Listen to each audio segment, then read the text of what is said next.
মামলা থেকে বাঁচতে নায়িকা অপু বিশ্বাসকে বউ হিসেবে মেনে নিয়েছিলেন নায়ক সাকিব খান। অপুর সাথে আপোষ করার যে নাটক তিনি সাজিয়েছিলেন তা ছিল শুধু মিডিয়াকে আইওয়াশ করার জন্য। জেলে যাওয়ার ভয়ে ও বড় অঙ্কের কাবিনের টাকা যাতে না দিতে হয় তার জন্যই তিনি আপোষের নাটক সাজিয়েছিলেন। অপু বিশ্বাসের পারিবারিক এক ঘনিষ্ঠ সূত্রে জানায়, সাকিবের সবচেয়ে বড় ভয় ছিল এতদিনের অর্জিত সম্মান হারানো এবং অপুর মামলায় আসামি হওয়া। তাই তড়িঘড়ি করে তিনি অপুর সাথে আপোষ করেন। তবে আপোষ করলেও সাকিব অপু এখন আলাদাই থাকছেন। সন্তানের খোঁজ খবরও নিচ্ছেন না সাকিব খান। অপুর আত্মীয় স্বজনের মাঝে বেড়ে উঠছে তার সন্তান।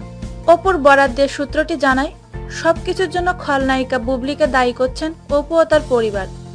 বুবলি এখনো চেষ্টা করছে সাকিব যাতে অপুর সাথে আর কোনো সম্পর্ক না রাখে। এমনকি অপুর কাবিনের টাকা পরিশোধ করে বিবাহ বিচ্ছেদের জন্য সাকিব খানের ওপর চাপ প্রয়োগ করছে বুবলি।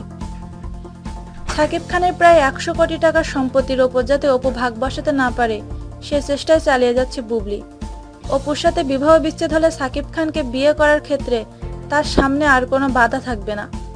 সাকিব খানও সেটাই চাচ্ছে। তবে এক্ষেত্রে নাকি তার সামনে বড় বাধা মিডিয়া।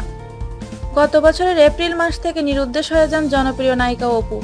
অনেক জলঘোলা হওয়ার পর চলতি মাসে শোনা গেল সাকিব খানের সঙ্গে বিয়ে ও সন্তানের খবর।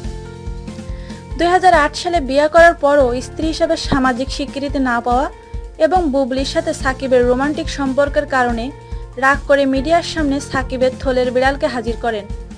2005 সালে রামজাদ হোসেন পরিচালিত কাল সকালে ছবি দিয়ে শুরু করেন চলচ্চিত্রের ক্যারিয়ার। শুরু হয় বগুড়ার মেয়ে অপুর।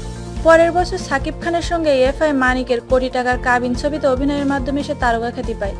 সম্প্রতি শামীম আহমেদ রনি পরিচালিত সিনেমা রংবাজ নিয়ে চিত্রনায়ক সাকিব খান ও চিত্রনায়িকা অপু বিশ্বাস বুবলির মধ্যে ত্রিমাত্রিক দ্বন্দ্ব দেখা যায়। সেই ধারাবাহিকতায় সাকিব অপু ব্যক্তিগত সম্পর্ক নিয়ে নানা তথ্য সবার সামনে আসে। রংবাজ ছবিটিতে সাকিবের বিপরীতে অভিনয় করছেন নায়িকা বুবলি। অনেক প্রতিবন্ধকতার পরও পাবনার বিভিন্ন লোকেশনে ছবিটির শুটিং শুরু হয়েছে। আমাদের এই ভিডিওটি যদি আপনাদের ভালো লেগে থাকে তাহলে প্লিজ সাবস্ক্রাইব করুন, লাইক, কমেন্ট এবং শেয়ার করতে ভুলবেন না।